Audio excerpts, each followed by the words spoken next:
Imagine the year is 1939.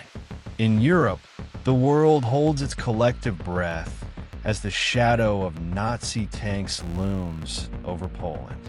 History books are permanently locked onto the Western Front, the trenches of the future and the inevitable clash of European superpowers. But thousands of miles away to the east, in the desolate, sun-scorched emptiness of the Mongolian steppe, a completely different apocalypse was already underway. A global empire suffered the most humiliating, fiercely guarded secret defeat in its entire military history. A clash that raged for months, consumed tens of thousands of lives, and was deliberately scrubbed from the mainstream history books. Had this forgotten battle gone the other way, Nazi Germany and Imperial Japan would have carved up the planet between them, completely uncontested. This is the story of how a strip of empty dirt changed the destiny of the 20th century. To understand why empires bled in the middle of nowhere, we have to look inside the highest command circles of Tokyo.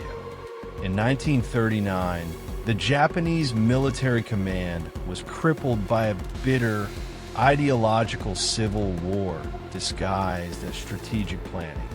On one side stood the Imperial Japanese Navy, casting covetous eyes toward the south, the resource-rich islands of the Pacific, the rubber of Malaya, and the oil fields of the Dutch East Indies. They envisioned a maritime empire. But on the other side stood the powerful, politically dominant Imperial Japanese Army, obsessed with a completely different vision, the Northern Doctrine. For the Army, the ultimate prize was the Asian mainland. Manchuria was their crown jewel, a massive puppet state rich in minerals and heavy industry.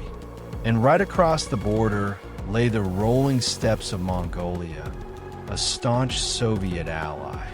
To the Japanese high command, this border was not a line to be respected. It was an open invitation to expand northward, straight into the soft underbelly of Joseph Stalin's Soviet Union. Wars of global magnitude rarely begin with grand declarations.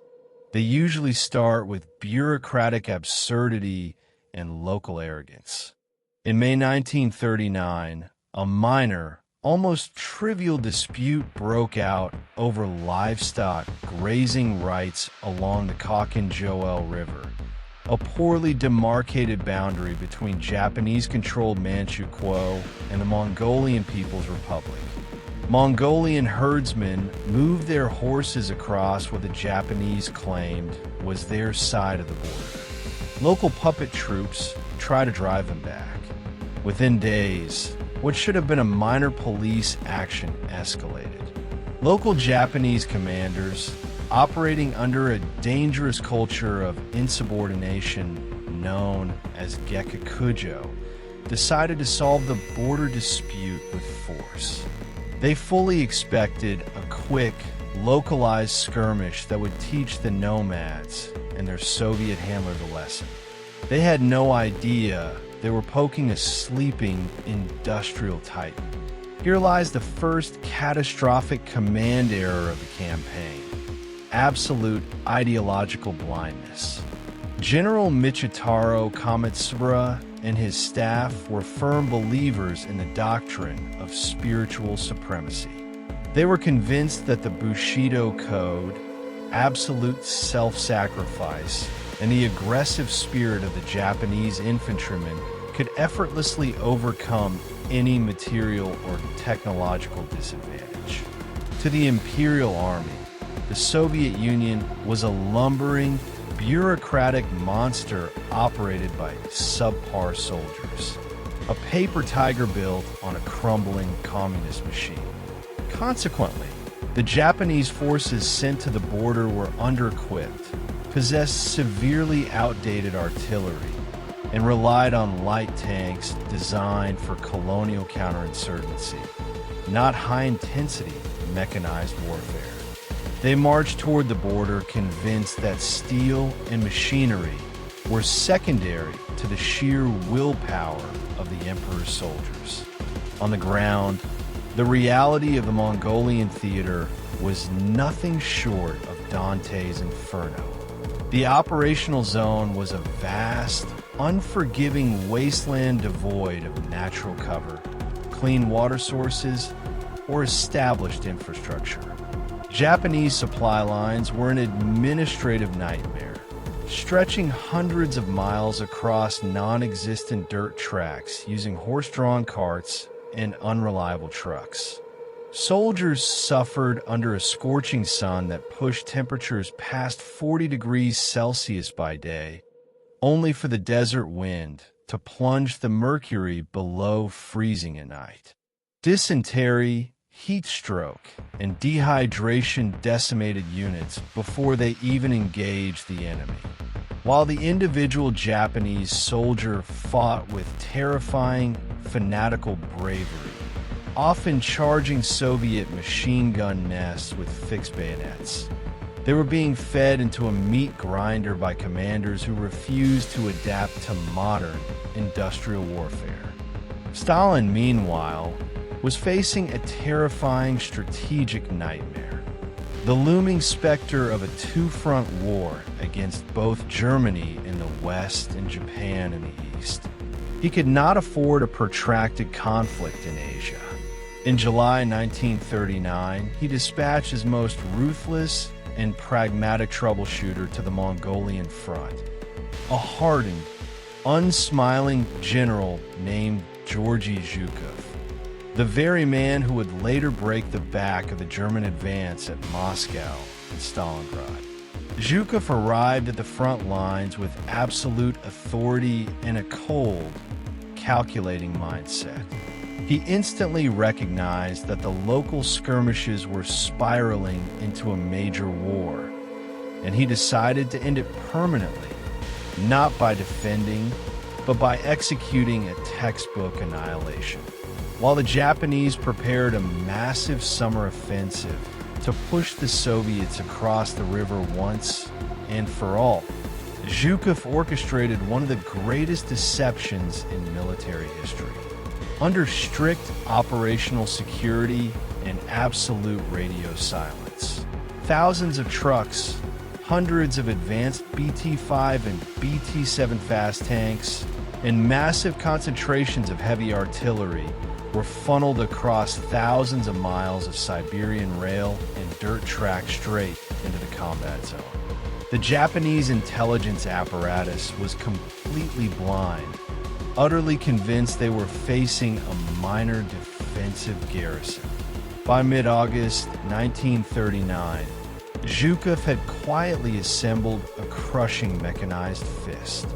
Unlike the Japanese, who prioritized infantry spirit, the Soviet doctrine under commanders like Zhukov was built on the concept of deep battle, the synchronized application of armor, infantry, artillery, and close air support to shatter an enemy's operational depth in a single violent stroke. The Soviets brought mass production to the desert. Hundreds of heavy guns were registered on fixed coordinates. Supply depots were bloated with millions of rounds of ammunition and tons of aviation fuel. While the Japanese commanders toasted their upcoming offensive in rear area tents, completely unaware of the industrial avalanche gathering right across their front, the trap was fully set.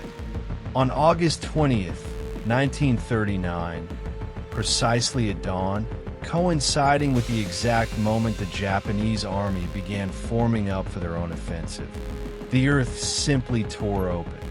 Without warning, hundreds of Soviet artillery pieces opened fire simultaneously in a cataclysmic, earth-shattering barrage. The sheer volume of fire saturated every known Japanese command post, communication hub, and artillery battery within the first 10 minutes. Officers were vaporized in their bunkers before they could even read the incoming situation reports. The sky above the Khalkhin Gol River filled with thick, black smoke and screaming shrapnel. The Japanese front line disintegrated into pure chaos, completely blind, deaf, and paralyzed. And then came the Iron Wave. True to the principles of deep battle, Zhukov did not just push forward. He unleashed two massive armored and motorized columns that swept around the northern and southern flanks of the Japanese positions, executing a classic, brutal pincer movement reminiscent of Hannibal at Cannae over 2,000 years prior. Fast Soviet BT tanks, moving at speeds previously thought impossible for armored vehicles, tore through the rear supply lines, cutting off every avenue of retreat.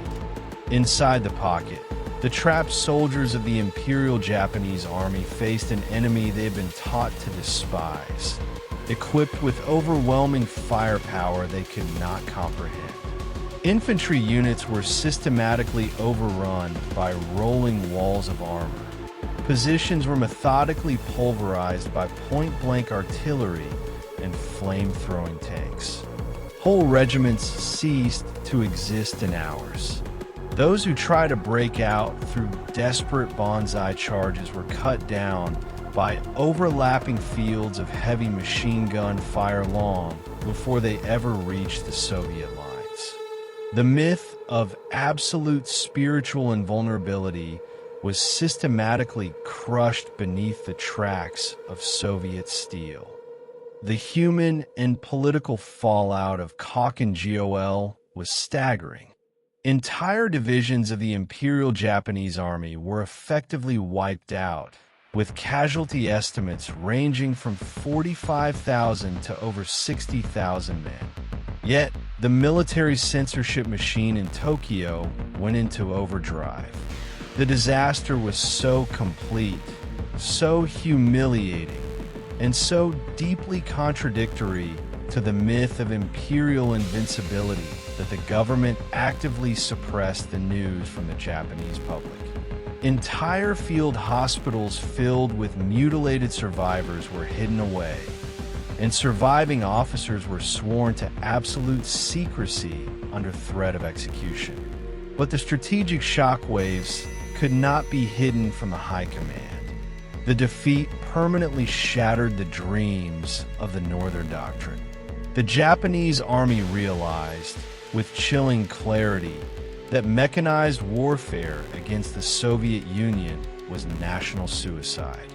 They officially abandoned plans to expand into Siberia, pivoting their entire strategic focus southward toward the European colonies in Southeast Asia, a chain reaction that would directly lead, 2 years later, to the fateful decision to strike Pearl Harbor. Simultaneously, just days after the guns fell silent in Mongolia, Stalin and Hitler signed the Molotov-Ribbentrop Pact, radically altering European geopolitics and clearing the runway for the invasion of Poland. History is most often written by the events that shout the loudest. The blazing skies of the Battle of Britain, the bloody beaches of Normandy, the frozen ruins of Berlin. But sometimes, the course of human civilization is quietly redirected in the forgotten dust of a nameless riverbank where no cameras were rolling and no newspapers dared to print the truth. Khalkhin Gol proved that fanatism and spiritual pride are no match for industrial capacity, logistics, and ruthless military science. More importantly, it forged the tactical doctrine and the brilliant, brutal mind of Georgy Zhukov, the exact general and the exact tactics that would be rushed across frozen rail lines to the absolute gates of Moscow in December 1941 to save the world from total collapse. A forgotten border skirmish in the middle of nowhere didn't just change the Second World War. It ensured there was still a world left to fight for. If you appreciate deep, unvarnished military history that looks beyond the surface textbooks, hit that subscribe button, leave a comment below with your thoughts on this hidden conflict, and turn on notifications for our next deep dive archive. Thank you for watching.